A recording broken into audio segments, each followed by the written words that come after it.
Sit back, relax, and grab a snack because today we're going to be going over how to create Sims you will enjoy playing with.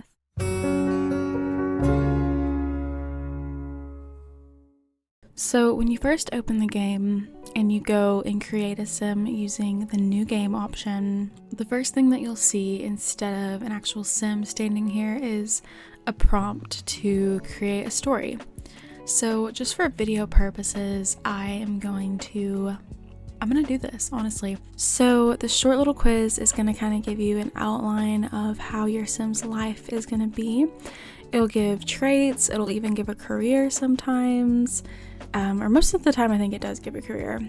I don't know if it'll give likes and dislikes though, I haven't tried that, but for the sake of this video I kind of want to just try this. I think this is a very interesting way to create a sim, and not only interesting, I think it's really easy too. If you're having those days where you can't really come up with a backstory or an idea or traits for the type of sim that you want, I think this is very helpful. So I'm gonna just make my sim young adult. I feel like I always start out with young adults. Let's see, I just inherited a large plot of land. What plan sounds the most fulfilling? Cultivate the land into a ranch with animals and productive gardens, build my dream mansion, or donate it to Sims in need. Let's just say I want my sim to, build a dream mansion. Acting is a means to becoming famous, winning a Starlight Accolades Award, or a job that provides free catering. And say that you don't like the question, like for 100% sure you don't want to mess with the acting career, then you can go ahead and change it. How close to the water do I want to be? I'd have gills if I could. Snorkeling sounds fun. I'm gonna say I'd have gills if I could.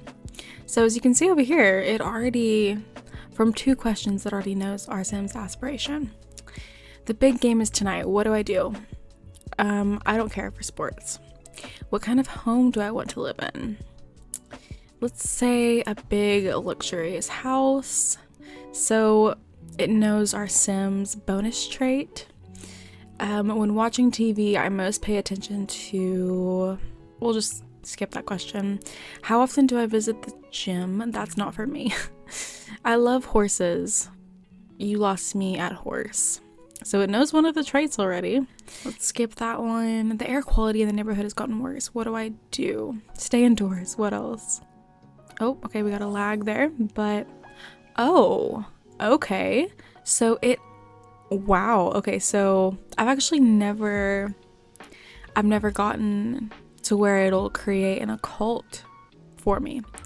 So since I think one of the prompts was one of the questions was asking about your love for the water, and I guess that is what triggered this.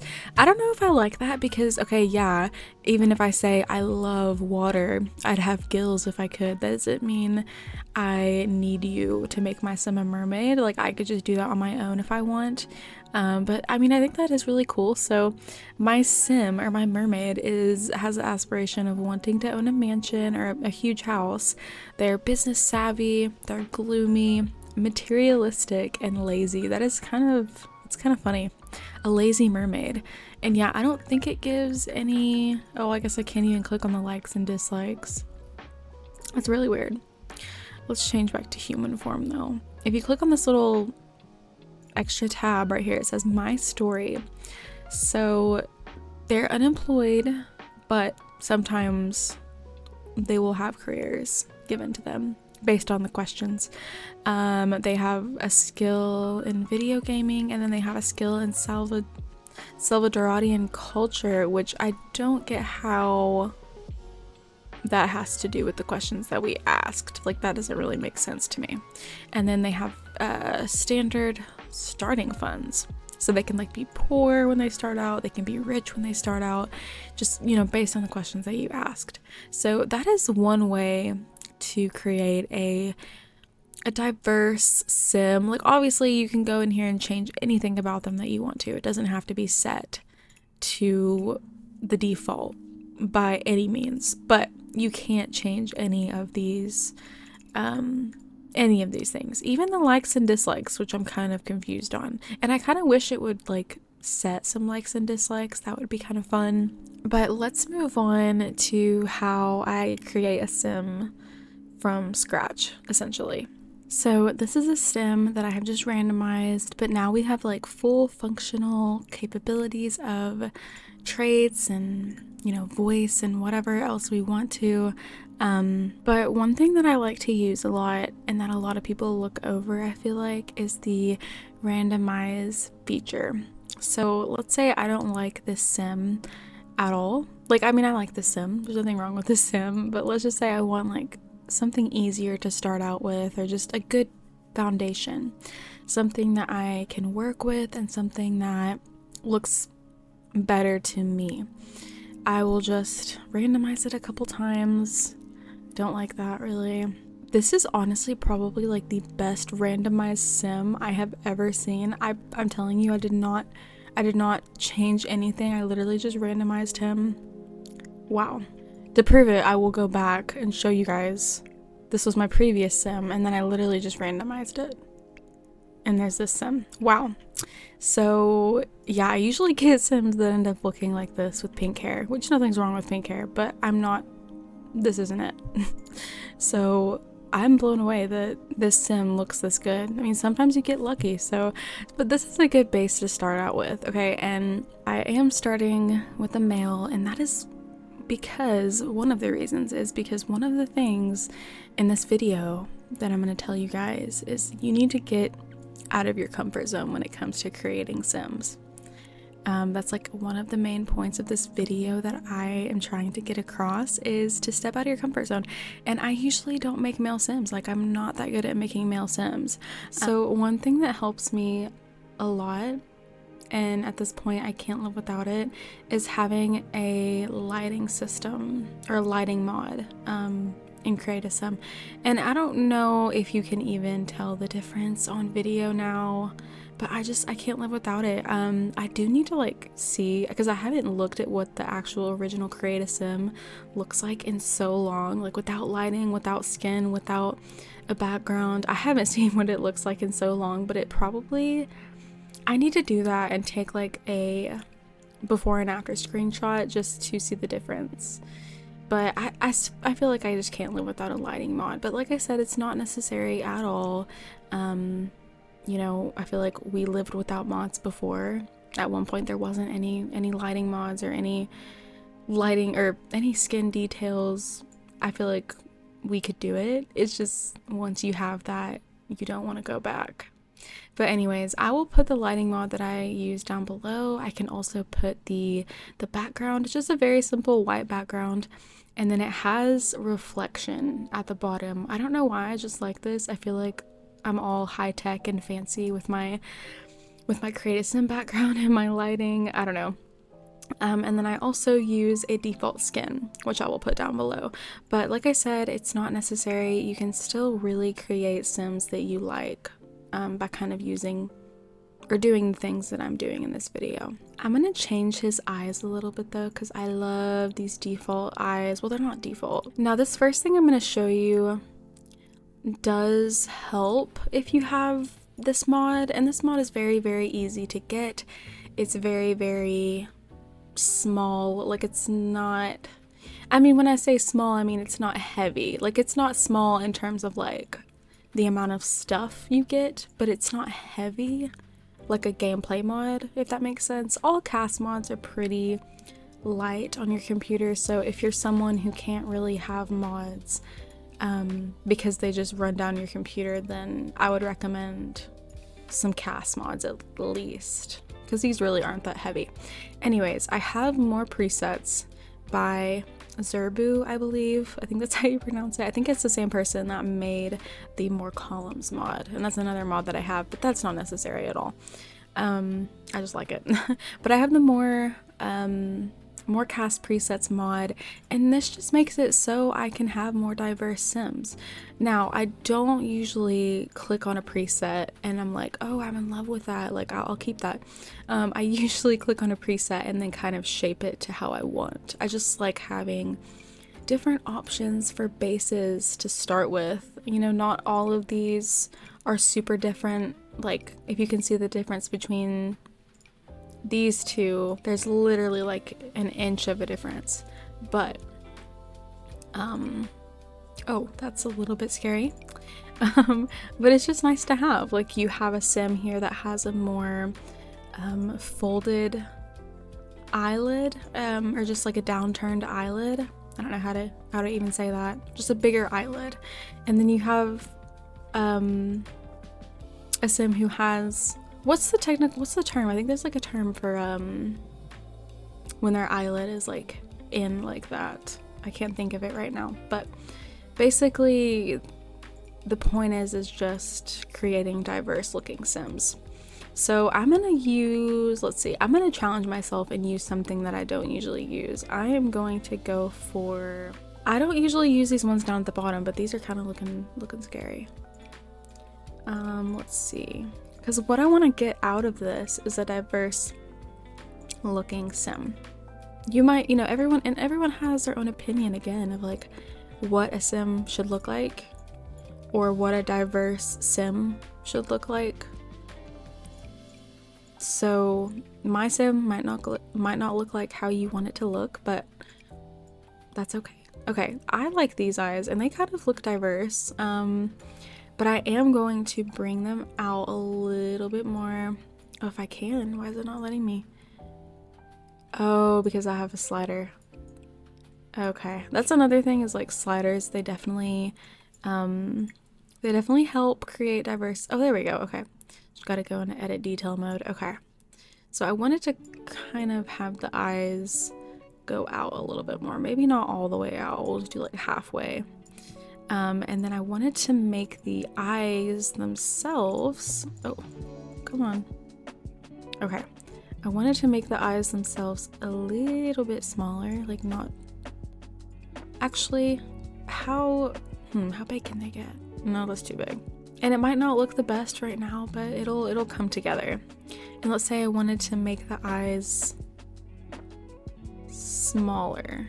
But here's my 2 cents on creating sims. I feel like if you're constantly creating sims just based on how your aesthetic is, or like how you find them pleasing to the eye, then they're all gonna look the same. Not exactly the same, but they're all gonna have like some of the same features and same aesthetic, like the overall aesthetic. If you're creating sims out of your comfort zone, you're gonna have sims that look unique and different, and that's like the whole point of the sims, is to have all these unique looking sims, and that's one of the things I love doing, is just creating diverse sims. So I'm gonna go ahead and add, I never usually do thin brows, so let's try to do thin brows. Maybe not those. Eyebrows are really important to your sim's expression. So if you wanted to make a sim that looked sad and was like, you know, had a lot of stuff going on, he's gonna constantly look sad if you do his eyebrows like this. Or if you wanted to make a sim that was just evil and mean, you could literally, oh, look how close that is. I think that's because I have a slider in, but I think you can get it pretty close. But if you wanted to make a sim that was just evil, they had the evil trait, they were mean, they hated children, they were a criminal, you could literally put their eyebrows like this. It might not be constantly like that because of their different expressions, but I just think that that's so fun. Like, you never usually think of doing that, but you can do that. So I usually go for noses that are like super perfect and straight, but doing something a little different is always a good thing. You can go for a curved nose, you can make it go all the way up like this, like I think this is called like a button nose. I mean, that doesn't really look too pleasing from the front, but if you want to do it, you can do it. Like, it doesn't have to be perfect like this. I'm gonna make it a little bit more rounded, maybe not that much, and I'll probably pull this up a little bit. If you wanted to make the nostrils bigger, you can come in from the side, or if you wanted to make them smaller, let's say I want to make them bigger, and then I wanted to make that a little bit smaller, and then I wanted to curve the tip down. You could do that. You can make him look like Squidward. I don't know if you'd want to, but let's just make it like that. Maybe put that down a little bit more. I usually don't like to have a super defined Cupid's bow for some reason. I just don't like that look. Also, giving your Sims details that you usually wouldn't give them. And one of the things I like doing is with the new Growing Together pack, we actually got a lot of skin details. There's a lot more details that are added that you can make very diverse looking Sims with. This is the one from Growing Together that I really like. It just gives a bunch of different options for moles. I am going to add this one for our Sim that we're creating here. And then there's even acne with the Parenthood pack. And then there's even little marks and scars, and you can do the same when it comes to the body as well. With the base game, we also have hair that you can add. I love the feature of hair, and I love how it grows as well. But there's the same types of skin details for the body as well. We have freckles, scars, marks, the moles on the back. I just love that. Especially for older Sims, and that's kind of, I think, one of the reasons why it was given to Growing Together, because I think these are supposed to be more sunspots than anything. Like, I don't know if you guys have seen and what sunspots look like, but I think these are more along the lines of sunspots or age spots than freckles. But it doesn't matter. You can still put them on as sunspots or freckles, or age spots, whatever you want to do. Just go out of your comfort zone. Also, putting different accessories is one thing that I struggle with and I don't usually do. Like, say your Sim has a favorite hat that they always wear and it was passed down from their mother or grandmother or something, or grandpa. They always have to wear this hat because they just, it's a sentimental value to them. Or this, for example, no, I'm just kidding. I'm totally kidding. Don't put that on your Sim, please. But yeah, that's just like one thing I like to do is, like, say your Sim loves this beanie, this like waffle knit looking beanie, and they just always have to wear it because they hate their hair or something. You could say that. Or they're balding underneath and they don't want people to know, something like that. It's just like fun to add little storylines to accessories. Also for watches or, you know, bracelets, wristbands, rings, anything like that. There's just a lot of stuff that you can imagine, and it doesn't have to be just some accessory. It could have a story behind it. And that is what helps me, at least, have interest in playing with said Sim. Okay, I changed up my Sim's clothing just for a second to show you guys. So say also along the lines of what I was saying, your Sim always wore, well, if I can find one that actually comes up. Okay, your Sim always wore these blue socks, like these were their favorite pair of socks, and they just always wanted to wear them, and they don't even wash them. No, I'm just kidding. They wash their socks, but they always want to make sure that they have these socks on. They're the lucky socks or something. I don't know, just something fun like that. And then we have some options, some like fun options here for parenthood. Some fun options here for the high school years pack. Oh, those are so cute. I love those. They're like 80s themed. Also, tattoos. I did this in my Family Dynamics challenge that I'm currently doing. Put a story behind your tattoo. Let's just say this was my Sim's first dog, and the dog passed away, so my Sim got a tattoo in honor of the dog. Or let's say my Sim's mom drew this flower for him before she passed away and he got it tattooed. Or my Sim was drunk one night and had his best friend tattoo random symbols on him. Literally just anything. And it's just so fun to come up with little storylines. Another thing that I used to do a lot, specifically in The Sims 3, I don't do it as often in here anymore because we actually just have presets with different colors already made for us, but I like assigning my Sims a favorite color that they often wear. So yellow looked pretty good on him, so we will say his favorite color is yellow.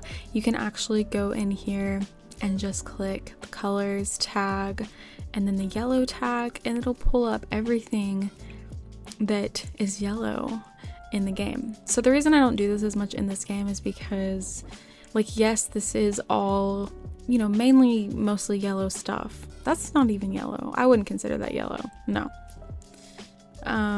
But the yellow is gonna be off. So say I wanted to keep him, let's just keep him in this yellow shirt. And then I go to pants. And then I probably wouldn't make his pants yellow unless you wanted literally every single outfit to be yellow or every single feature of his outfit to be yellow. I'll probably just give him like some jeans or something. But say you wanted his shoes to be yellow, you know, his favorite color is yellow, so he probably is gonna have yellow a lot. Let's say these yellow sneakers. Like, obviously that is yellow, but it's not gonna match up exactly. Same for this. If I wanted to give him a full body outfit for formal wear, he's not gonna have the same color yellow. And I mean, we don't even have that many options for yellow anyways in the formal category because that's too jazzy for me.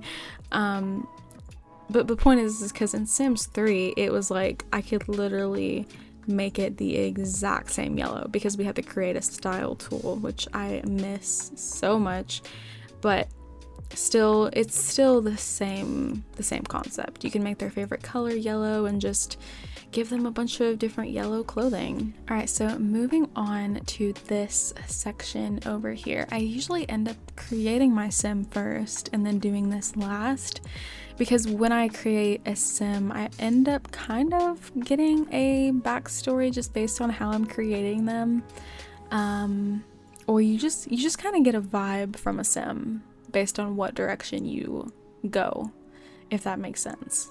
Like, the vibe I'm getting from him is that, like, let's just say the vibe I'm getting from him is that he is a college student. So then I will, you know, pick his traits accordingly based off of that. That's just how I do it, but obviously there's different ways to do it, and if you know exactly what kind of sim you want to create, you can obviously put your traits in first and then create your sim, but I just like doing it in this order. So I'll usually assign a name first, and to be honest, I just randomize a name. I actually quite like the randomizer. I usually randomize a last name first. That's honestly a really good last name. I like that. And last names are important because, you know, your sim, you know, if they're a male and they get married and you want them to get married, they're gonna have that last name throughout the whole family. So and then next I do the first name, probably just like randomize it until I get one that I like. Oh, I like Julian. That's cute, and I like how that's spelled too. Instead of an A, it's an N, or I mean an E. I like that. So here we have Julian Della Rosa. He honestly looks like a Julian. Now that I'm like putting two and two together, he looks like a Julian. I like it. All right, and then for traits, I usually have a rule which is 2 good and 1 bad. Not even bad in the sense of like evil or jealous. I mean, you could make a jealous sim.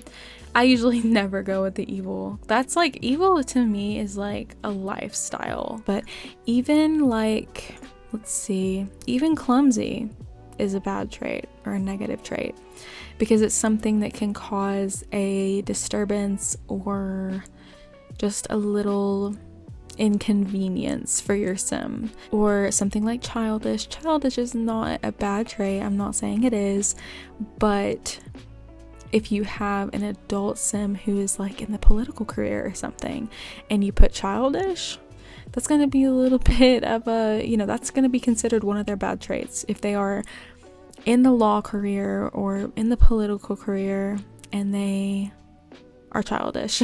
And also one thing I really appreciate about The Sims is that if you pick a certain trait, like I have ambitious and childish right now, there's some traits that'll be blocked out. So my sim automatically cannot become a freegan because he is ambitious. Because it says these sims reject consumerism and prefer to reduce wasteful spending by any means. So it conflicts with being ambitious, and then obviously that's self-explanatory. If my sim is lazy, you know, they can't really be ambitious. That's just the way that I do my traits. Let's make him also a geek. So he is childish, ambitious, and a geek, and let's just say I want him to be like a tech nerd or a computer whiz or something like that. The only thing I'll say with like aspirations and stuff, I usually don't take aspirations too seriously because thankfully we can actually change our sim's aspiration if we want to. So say when you first start a game, your sim's aspiration is to be a master actor, and then they move to Delso Valley or wherever they want to move and start acting or start trying to act, and they realize it's not for them. They don't like it at all. They hate it. So they change their aspiration. And that is how real life is. That's why I don't take aspirations really seriously. And then also with the new feature that we have with Growing Together, I think it's with Growing Together or it's just with the base game update, your sim can actually change traits or add a trait, an extra trait, as you're playing them. But yeah. And then also with likes and dislikes, like I said, let's say his favorite color is yellow, but he hates the color gray because it's just like so boring, and well, he's literally wearing gray pants, so that's not gonna work. I think those are gray, or maybe they're blue, I don't know. But anyways, I of course always love assigning likes and dislikes. But let's say since he is a childish sim, his favorite music genre could be kids radio music or lullabies, or even like teen pop or tween pop, whatever that is. I just like doing stuff like that. Also, we have like a new section, I think this was added with the base game update when Growing Together came out, sim characteristics. So since he's childish, he could like high energy sims, funny sims, I don't know, just anything that has to do with like childish sims. Just kind of, or you can just make it random. Like honestly, you don't have to make it like how he is or how his traits align. And these are actually with the Wonderful Whims mod, but I really like doing stuff like that. Let's see what kind of activity. He could like mischief since he's like a childish sim. He probably really likes programming since he is a geek. He definitely likes video gaming, rocket science, or maybe he like is a geek but he hates programming because it's just like too hard, or just anything like that. And one thing I always usually never do, but honestly it kind of makes a big difference. I know they're kind of silly, or some of them are kind of silly, but some of them are just like normal. Like you can make him walk like this. You can make him have a little bit of swagger when he walks, or have like a more feminine walk, or let's see, a goofy walk because he's childish. I feel like this is like really, really fitting for him. I always, forget about this feature, but it does when you're actually in gameplay. It really does a lot. But I think that's gonna go ahead and wrap this video up for me, you guys. I really hope you enjoyed, and I hope you found something useful out of this to help you create more unique and diverse sims and to help you love your sims more. So if you enjoyed, go ahead and comment your thoughts down below. Don't forget to like and subscribe, and I will see you all next time. Bye guys.